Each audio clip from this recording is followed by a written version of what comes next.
நாடு உற்று நோக்கும் தேர்தல் முடிவுகள் ஃபாஸ்டஸ்ட் நம்பர்ஸுடன் எக்ஸ்பர்ட்ஸின் துல்லிய அலசல். தேர்தல் திருவிழாவின் தனிக்காட்டு ராஜா ரங்கராஜ் பாண்டேவின் தொடர் நேரலை மே 4 காலை 7 மணி முதல் உங்கள் சாணக்கியாவில். ராஜஸ்தானில் ஒரு பல்கலைக்கழகத்தில் புகுந்த அணில் 20 பேரை கடித்த சம்பவம் பரபரப்பை ஏற்படுத்தியுள்ளது. ராஜஸ்தானின் உதய்பூர் அருகே மோகன்லால் சுகாடியா பல்கலைக்கழகம் இயங்கி வருகிறது. அந்த பல்கலைக்கழகத்தின் உளவியல் துறை கட்டடத்திற்குள் திடீரென நுழைந்த ஒரு அணில் கண்ணில் பட்டவர்களை எல்லாம் கொடூரமாக கடித்ததோடு பல்கலைக்கழகத்தின் முதல்வரையும் அந்த அணில் விட்டு வைக்கவில்லை. இதையடுத்து அணிலை பிடிக்க கட்டடத்தின் பல பகுதிகளில் கூண்டுகள் அமைக்கப்பட்டன. ஆனால் லாவகமாக யாரிடமும் பிடிபடாமல் அந்த அணில் தப்பிச் சென்றது.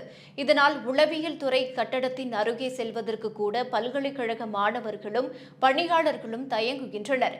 தற்போது வனவிலங்கு மீட்பு அமைப்பைச் சேர்ந்த 2 குழுக்கள் அணிலை பிடிக்கும் முயற்சியில் தீவிரமாக இறங்கியுள்ளன. இதுகுறித்து கால்நடை பராமரிப்பு துறையைச் சேர்ந்த ஒரு அதிகாரி கூறுகையில், பார்வை குறைபாடு அல்லது சில நிறங்களை பார்ப்பதால் ஏற்பட்ட அலர்ஜி காரணமாக அணிலின் நடத்தையில் மாற்றம் ஏற்பட்டிருக்கலாம். அணில் கடித்தால் ரேபிஸ் தொற்று பரவாது, ஆனால் பாதுகாப்புக்காக டெட்டன்ஸ் ஊசி செலுத்திக் கொள்வது அவசியம் என்று அந்த அதிகாரி கூறினார்.